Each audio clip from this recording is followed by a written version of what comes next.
Good morning. My name is Martin. And my name is Dirkje. And this is the Tribe of the Fox. Yeah, and today me and Martijn have a chat about goddesses. Goddesses from our own soil, from our own land. And there are many of them, more than I thought.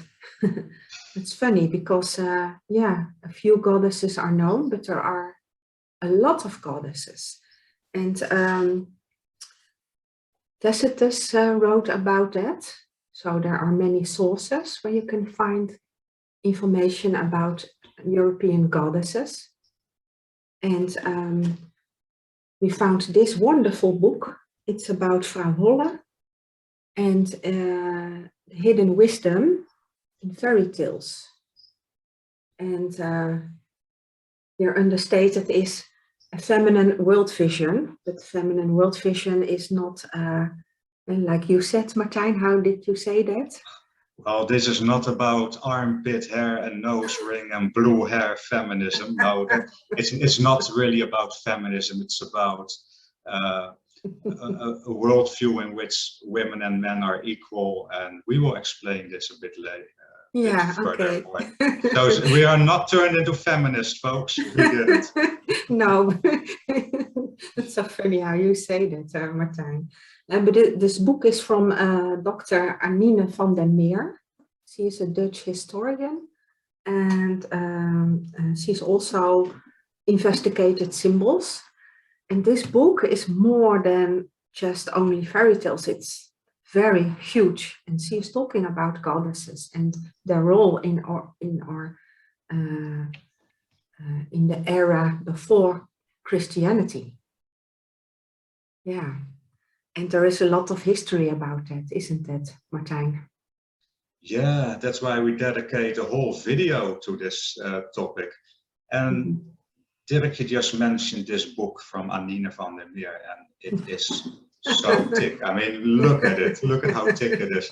It's about fairy tales. It's about the history of fairy tales.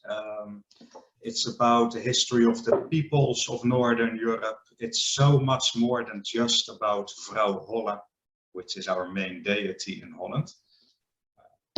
There's also another book, by the way, that we can use. Now, this book is written in the German language. Perhaps it's also available in English, by the way, by Gunivortis Goos, also known as Garden Stone. This has information about nearly 300 gods and goddesses. And just what Dirkje mentioned, it comes from sources like Tacitus, the Roman historian. It comes from altars that has been excavated. Lots of factual information about gods and goddesses, about 300 of them. So anyway, history, yeah. So Europe, once upon a time we were hunter-gatherers, so that was a long time ago in the Stone Age. Also in the Stone Age, the late Stone Age, agricultural people came here from Anatolia. So that's what we nowadays call Turkey. So there were no Turkish people yet in those days, not there. And these agricultural people, they moved into Europe, further into Europe until they reached Northwestern Europe. And that's where Dirkje and me live, in the Netherlands, yeah. Northwestern Europe. And also the area above the Black Sea, the Moldavia, Ukraine, coming from that whole area. So not only Anatolia, but later from the nomad people from that surroundings. Yeah, they spread out from Anatolia through the Balkan area all the way, following the river Donau, making settlements everywhere. Now these were agricultural people, and their society was slightly more matriarchal than our society. And they were later joined by the Indo-Europeans. So the Indo-Europeans, they were people from the Black Sea area that around 5500 before our era, they spread it out over the world, or large parts of the Northern Hemisphere. And what they did, they conquered. They were more military and they were also more masculine in their way of governing. So these two cultures, these old Europeans and these Indo-Europeans, they met. So they were the ones that were already there, one more matriarchal, the other ones, the Indo-Europeans, more patriarchal. However, what is important for what we have to say today is that the Indo-Europeans, they took a lot of the goddesses, they incorporated it in their own philosophy. So they didn't got lost. So we Europeans, or Northern Europeans, are basically the mixture between the old Europeans and the Indo-Europeans. And yeah, that's what it's based on. So yeah, Dirk, you mentioned that there were a lot of indigenous goddesses here in Northwestern Europe. How many were they? Yeah, at least 33 are mentioned. Wow. Wow. Yeah. Yeah, I really did not know that, because there are a lot of goddesses that are already known in the Netherlands, like Tamfana, and it's in the east of the country, Nehelenia, in the southwest of the, it's in your area, Martijn. Yeah, exactly. Yeah, and Baduena is a very well-known goddess, a Frisian war goddess. Yeah. And Ludana is a famous name. And of course, Vrouw Holle. And the matroons. Yes. Norn-like, they are Norn-like, I think. They are not exactly Norns, but also the 3 mother goddesses. They're also known in the Netherlands. Yeah, and there are lots of other names. Now I closed my book. So, now you lost them. Yeah, but there's a whole list. Epona, Ifania, that's also a well-known goddess from the Ironwood. A whole list of goddesses. Very interesting to And it seems that they also had different, let's say, jobs to do. So these goddesses, some of them were, as you mentioned, triple goddesses.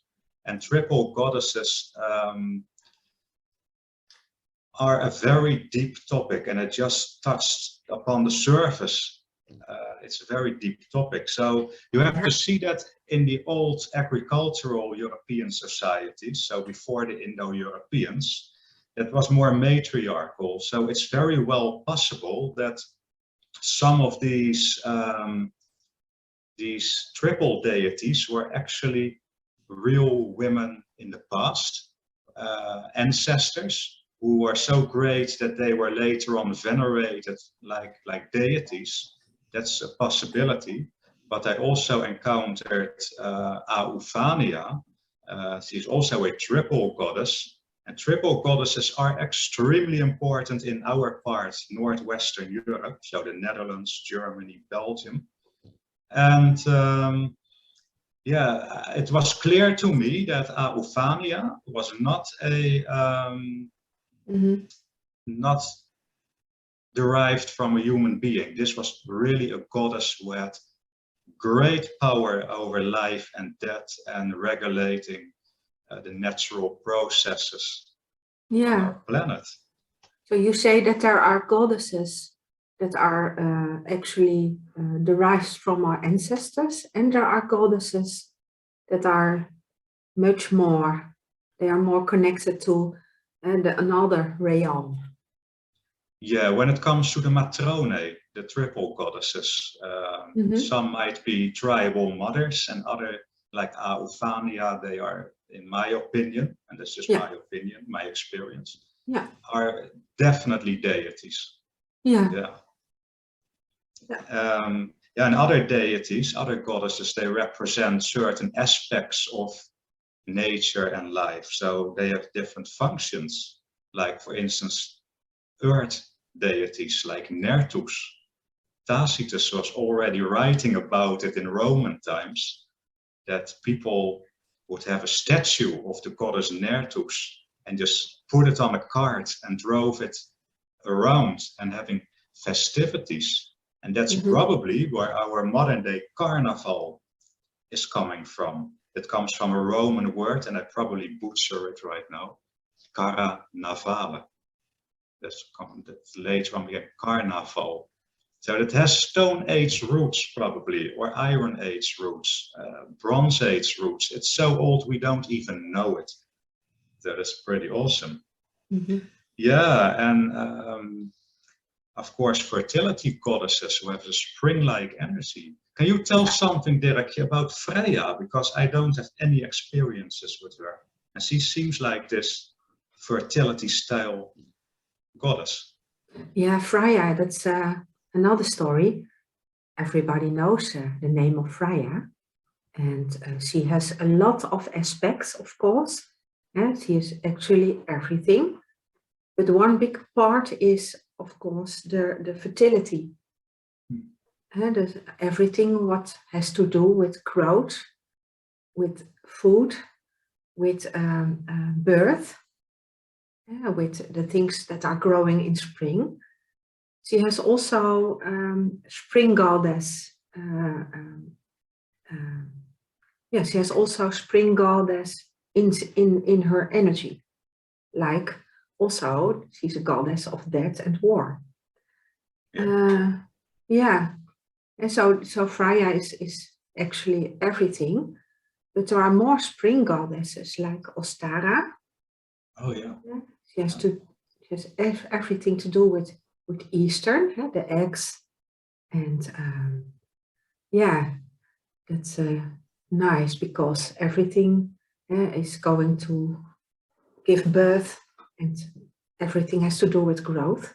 And also Iduna, she's a young goddess, the goddess with the apples, the golden apples. She is the goddess of youth.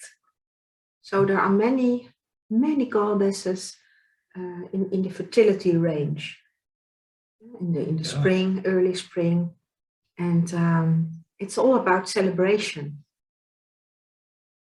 In the Netherlands, there were kind of carnivals, processions, that people had wagons with spring goddesses on them. There were real people, there were girls, young girls, pretty girls, and they were wearing white dresses and silver bells, and people were celebrating spring and giving them coins. So that was a very, very old tradition that still you can find in the Netherlands a few celebrations that they still do in old little villages in the northwest of the Netherlands. Yeah, so that's all about fertility and spring. Yeah, and there's an opposite to it.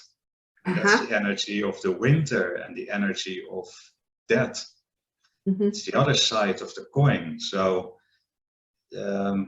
as the regular viewers know, my patron deity is basically Hel, or Hela with one L. And she governs the realm of the dead. So she does not kill people, that's not her job. She just governs the realm of the dead, which is extremely important because someday we all go there, we human beings, animals, but also other forms of life like the Jotun, Jotnar. We also made a video about them, by the way. And Derek, you are very much into Vrouw Holle, who also has a connection with that winter energy, isn't she? Yeah, the funny thing about Vrouw Holle, we first thought that was the same, wasn't it, Martijn? We were investigating if Vrouw Holle maybe was the same as Hel or Hela, but she isn't. And you did do a lot of travelings, trans journeys to Hela or Hel, and I connected with Vrouw Holle, and Vrouw Holle is really of the in-between world. Yeah. She is really like a real witch traveling between two worlds and bringing people from the realm of the humans to the realm of the dead, and also she's carrying things from the unconscious to the conscious and the other way around. Ah, yeah. Yeah. So that's a different, that's a different task than Hella. Yeah. Well, the interesting thing is you just mentioned that sometimes it's thought that these two are the same, Hella and Holle, because the root of their name is the same. Yeah. And they are both winter-style goddesses. However, I can tell you from my trance journeying, once I went to Hella, because I have an autoimmune system in my intestines, so sometimes it hurts a bit. And then I wanted to go to Hella for healing, for pain relief. And what happened, Hella showed up, but also Holle showed up. So both of these goddesses in one trance journey together. So they are separate beings. And just like what Dirk said, Hella is really, really underworld. And Holle is much more in between worlds, just like Wodan, by the way. But this video is about goddesses, so yeah, well, we dedicate something to Wodan next time. Wodan is also welcome. Very welcome. Very. Yeah. We need him. Yeah, but Frau Holle is also a healer. Yeah, a healer in this world. She's also about herbs and hidden wisdom about healing ourselves. She helps us to heal ourselves. So that's really great, I think. And she has some connection. Oh, sorry. Yeah, sorry. She has some connection with children as well. If children died, or no, again, not if they died, but if they were unwanted, then parents would bring the children to a crossroad. So a crossroad is also a liminal place between life and death.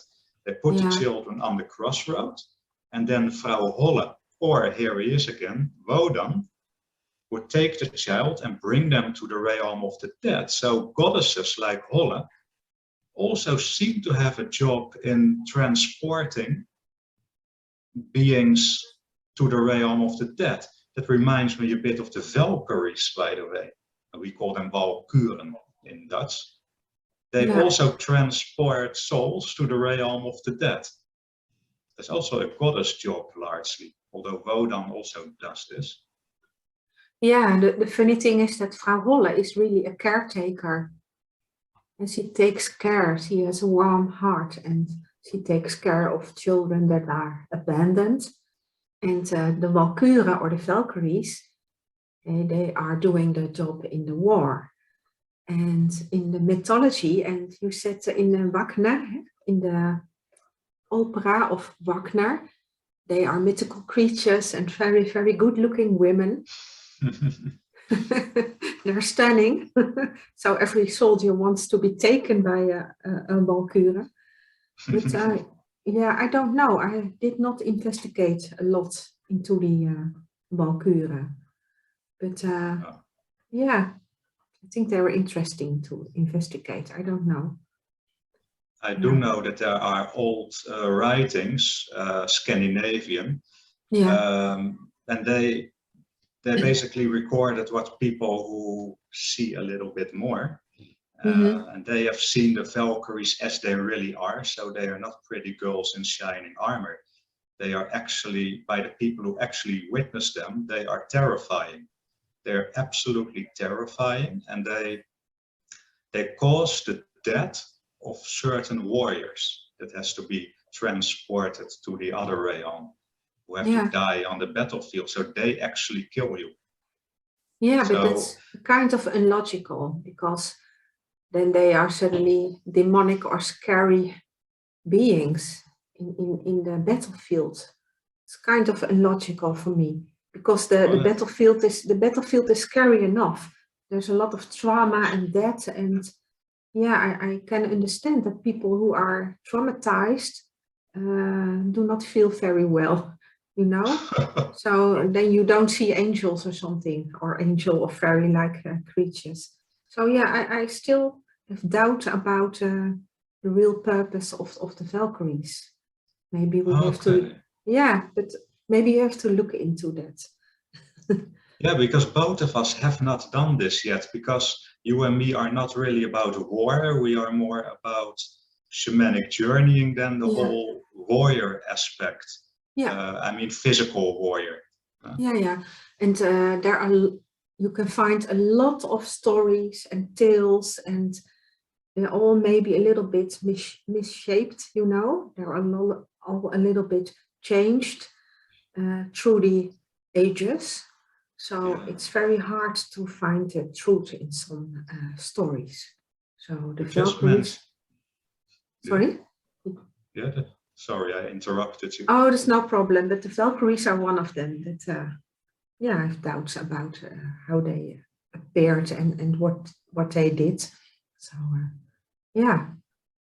Yeah, and I think, because historic records are not always accurate, that brings us to another deity, another goddess, and that's Angerboda. Because Angerboda is really, really one of the most misunderstood goddesses that Northern mythology has. There's hardly anything known about her except that she is the lady who rules the Ironwood. It's a place where wolf-like beings live, and often she is depicted as evil. And her children, Hela, Fenris the destructive wolf, and the Midgard snake, who is also pretty dangerous. Yeah, they are called monsters. So is that true? Well, Dirk, you and me, we have been journeying to Angerboda. Yeah, that's funny because we did do both a trance journey separate from each other. And then after that, we did check our experiences. And for me, Angerboda was really not a human being, but a Jotun. She was huge. She was a force of nature. And there was a kind of aggression-like energy, a wolf-like energy in her surroundings, more wolves. And not aggressive like scary, but aggressive like power, real power into me. It awakened a real power into me, and she gave me a feeling of being safe because I have an entrance to that aggression when needed. So she was actually, a helper. And a scary helper, but if you attack me, then I am also scary. I know. You know. Yeah, well, you practice martial arts, and you even practice Systema. Yeah. That's for Spetsnaz Special Forces troops. Come on.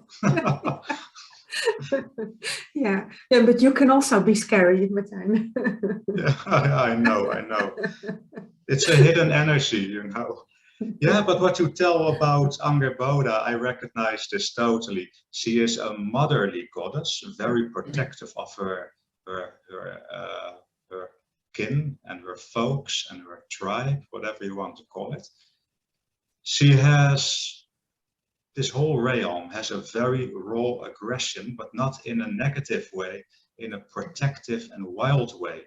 And I have made trance journeys in which I have actually witnessed that they have a protective role to play when it comes to our human realm. I don't know why, I cannot get an answer to this, or not yet, but Angerboda and her wolf-like tribe, they seem to have an interest in our human world, so there's nothing to fear about her.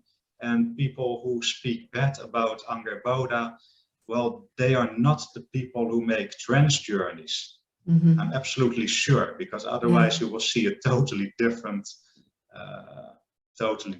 thing. Exactly. But you mentioned her warlikeness, Dirkje. So one of our most popular videos is about Badu Henna. She's a Frisian war goddess. That's also a goddess job. And you mentioned Freyja, also a war aspect. Yeah. It's interesting that women did join sometimes the battle. Yeah, in Sweden or Norway, they excavated graves and they found field maidens. And there were girls who are soldiers. So yeah, that aspect is also in goddesses. Maybe they are more furious than male war gods, not goddesses, but male gods. Yeah, and Baduena, yeah, you know a lot about her, I think, Martijn. Well, only theoretically. I have never Yeah. ever visited her because you and me, we have visited so many gods and goddesses, and Yeah. you have to also maintain the relationship. So I Mhm. keep it a bit limited.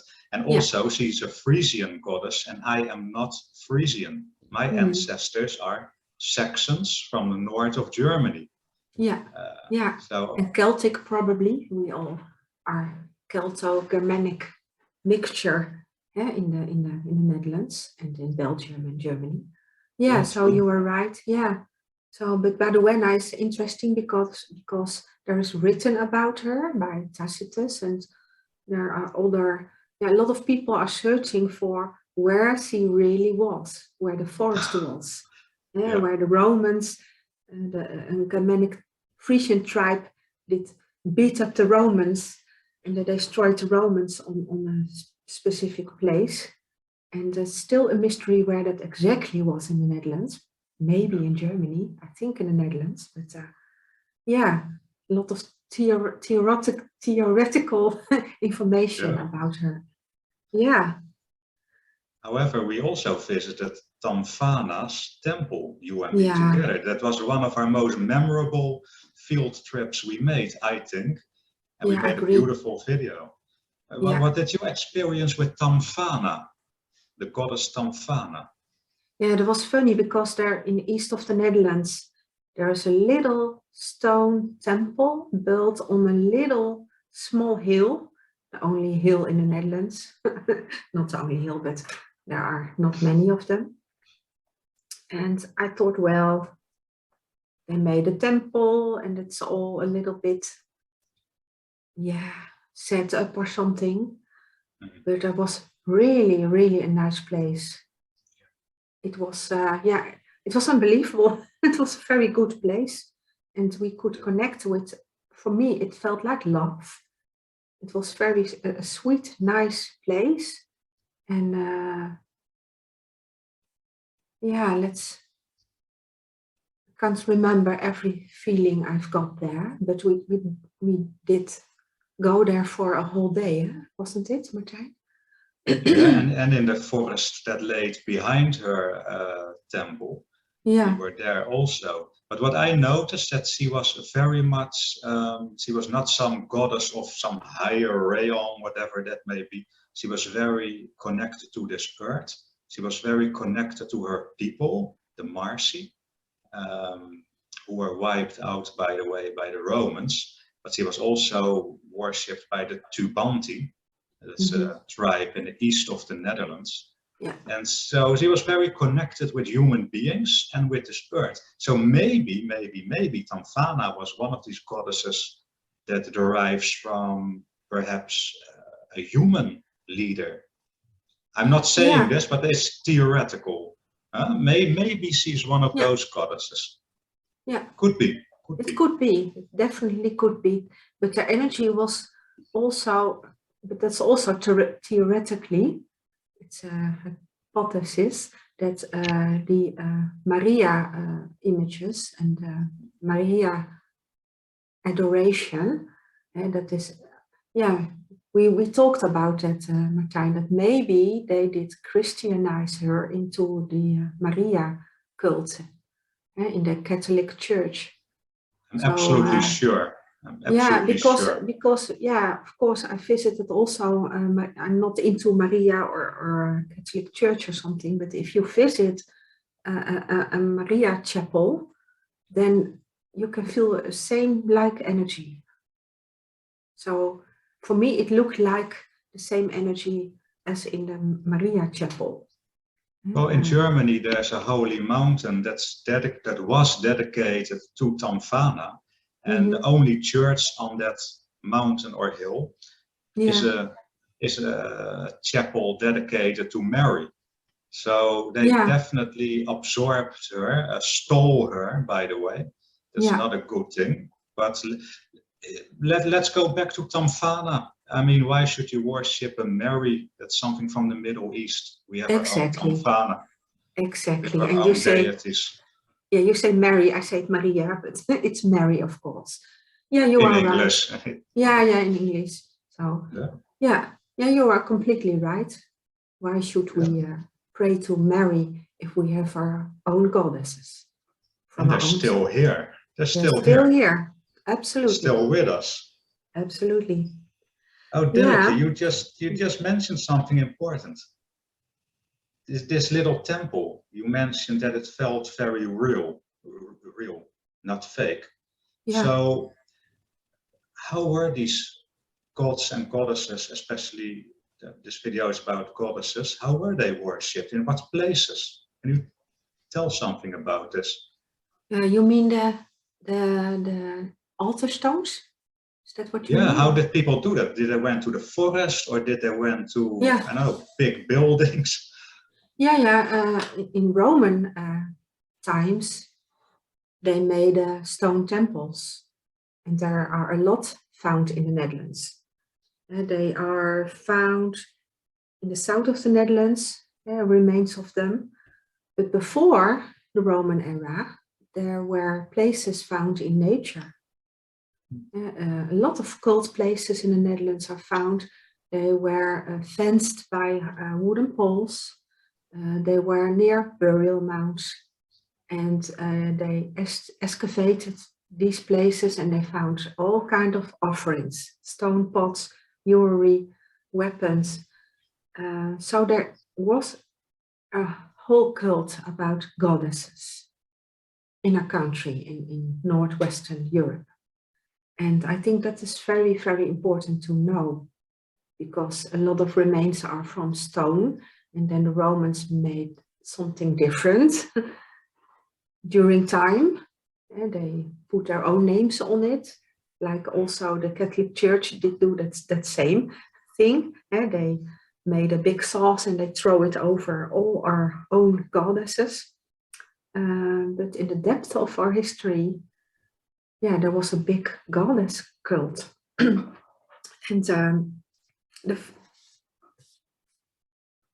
do you want me to talk about the oracle, Martijn, or do you want us to talk about ancestors? There's a lot to tell about this. Yeah, I think they go together actually. So go ahead, Dirk. Yeah. Go ahead. Yeah, because they have found many indications that the people made really contact with goddesses by the oracle.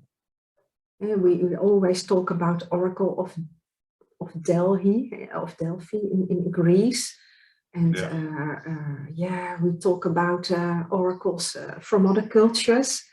But we here in Western and Northern Europe, we had our own oracles. And why do I say that? They found in Zeeland, in the south of the Netherlands, they found a stone altars. They have been fished out of the sea, and they were dedicated to Nehelenia. And you and also me, we have made videos about Nehelenia, so I'm not going to dive deeper into that. But on these stone altars were inscriptions that you can see that the giver has connection with the goddess. In apparition, in a dream vision, or in an oracle. Because on several stone altars there are Latin inscriptions, and they say that these stones were offered on behalf of herself. And on behalf of herself indicates that there was a connection between the people and Nehelenia. So, we did talk about the 33 goddesses, and for at least 12 of them, they have found indications that people were doing shamanism with these goddesses in the Netherlands. In the Netherlands only. So I'm not talking about Belgium, maybe also Belgium, but just this tiny little area. 12 goddesses where they did do shamanism. So can you imagine how it was in whole Western Europe? How deeply our roots into shamanism are. How deep our spiritual heritage is. And, it's so amazing, isn't it? Yeah. We are always looking to other cultures for wisdom, you know, oh, Buddhism, Hinduism. I mean, I've been a Buddhist monk for a couple of years, but we have so much. I didn't know back then that we had so much wisdom here in our native European culture, and that these deities are still alive and they're still with us. I mean, this is just incredible. And what Dirkje just told you, that people were contacting them in nature, and later on in the Iron Age, in the Roman times, also in stone temples. Well, I can tell you, and Dirkje can tell you, that nowadays you can still contact these deities. For instance, Aufania, she's a deity that we hardly know anything about, just some altars are left. I go to a special place just outside of my town, a swampy area, and I managed to contact her several times. So we can still go to nature and do our thing. So that's pretty awesome, actually. Yeah, the shamanistic practices do not have anything to do with New Age or something.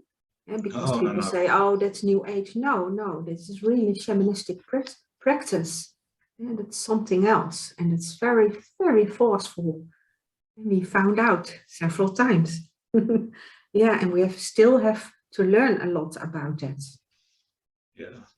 Because it's hidden in scriptures and in old tales. And but we do not need other cultures for that. No. And you just told about these oracles. And there's some interesting thing, this book here. It's written by Judith Schuif, and it's called Heathen Sanctuaries. I don't know how to translate this, holy sites, heathen holy sites.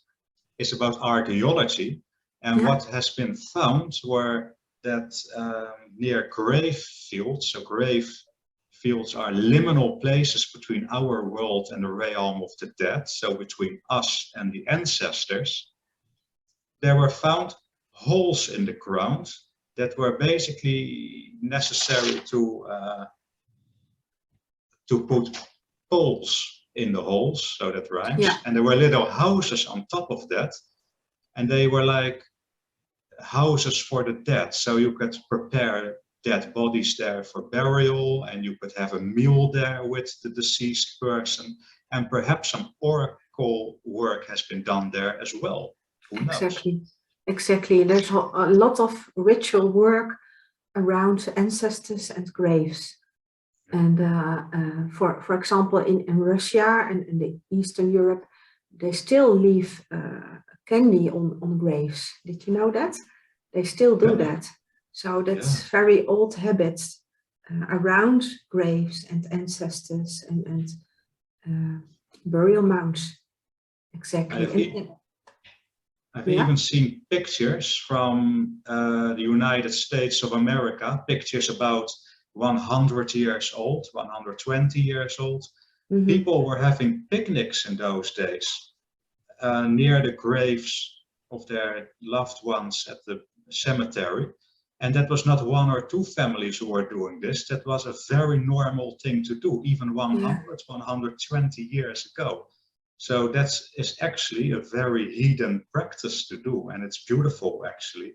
Because why shouldn't you have a picnic there with your ancestors? Why shouldn't you? Yeah, I think it's beautiful.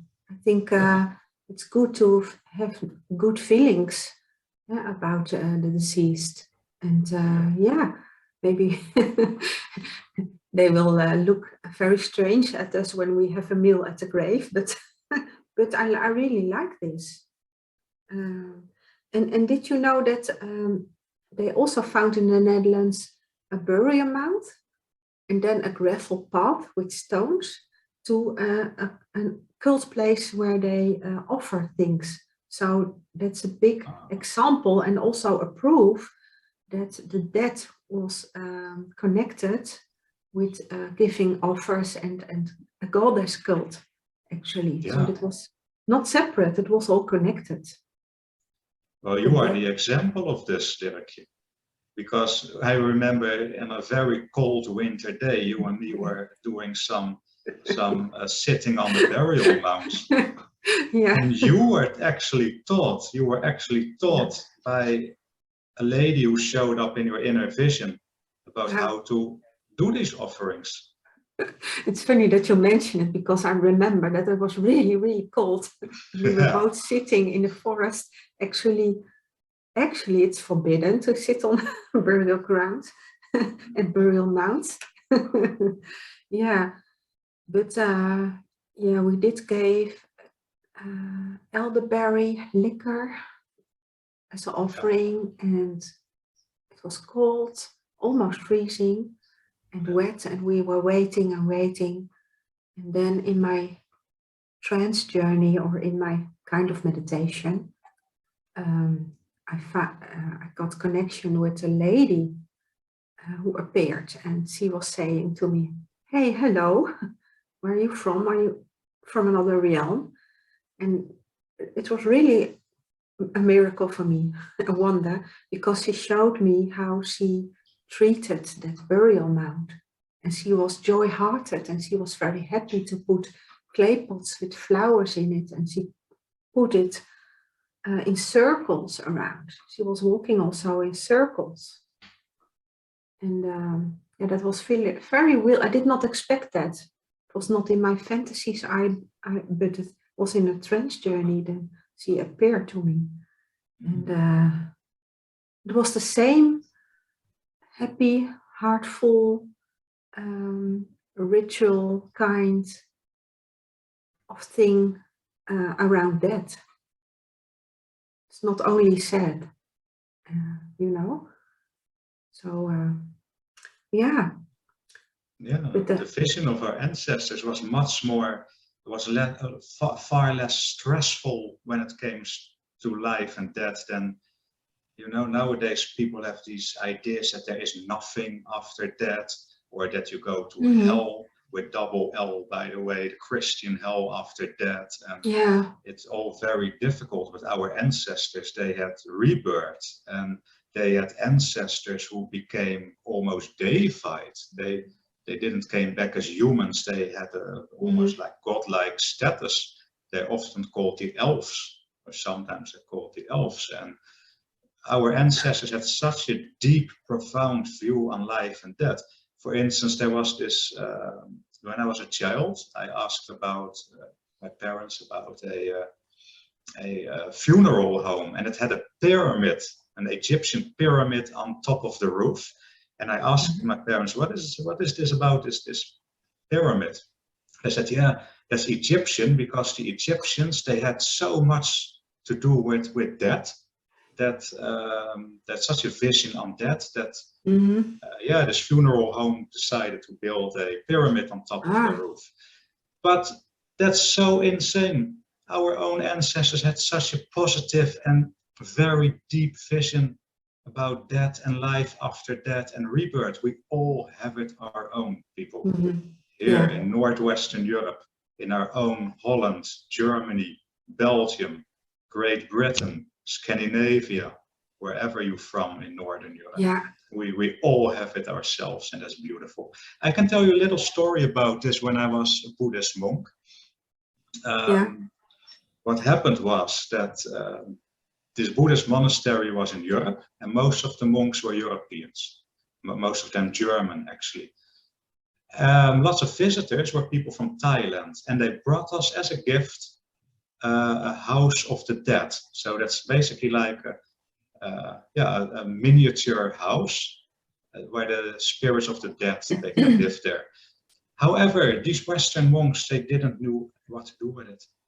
And they didn't really build up that little house, and it just rotted away behind the house. And if they were connected to their own culture, they would have understood, because every culture in the world, no matter if you're European, Asian, or African, or Southern American, whatever you are, they all worked with the ancestors.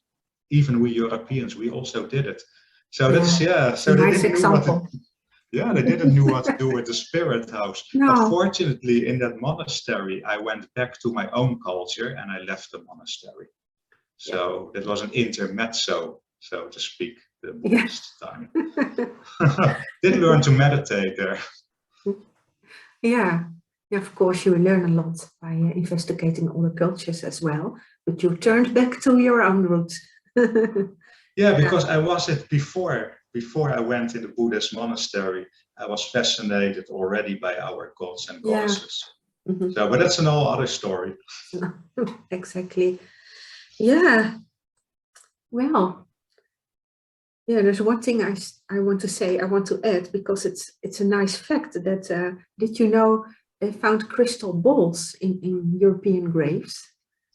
For real? So funny, yeah. They found it in the Merovingian graves of women in France, actually, but also in England and also in our country. Did you know that? And in Hungary and Italy. Probably so it's also. not a gypsy. It's not a gypsy thing. It's not a gypsy thing. I really was surprised. It's so funny. Oh. Yeah, because there are Latin scriptures that priestesses they also watched how the water flows. They watched in a kettle, you know, that's where the witch in the kettle is from, but they did really oracle by watching into the kettle, and they watched the wind, and I watched the birds, of course, the horses, sign of the horses, the fire, and they watched in a bowl, you know, the water boil or a black mirror. Yeah, so, black mirror, scrying it is called in English, scrying. Scrying, yeah. I'm not crying with an S, scrying. Something like that. Yeah, I thought it was from a fairy tale, but they did investigate, and it was not only from a fairy tale, it was real, our own heritage, all these kind of things.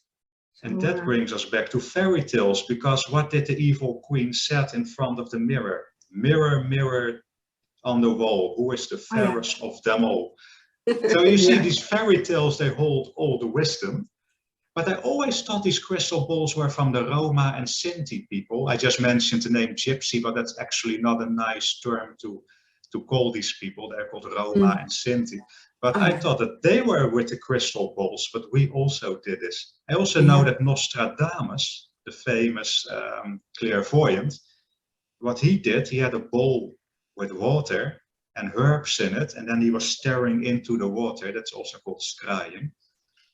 That was what Nostradamus did.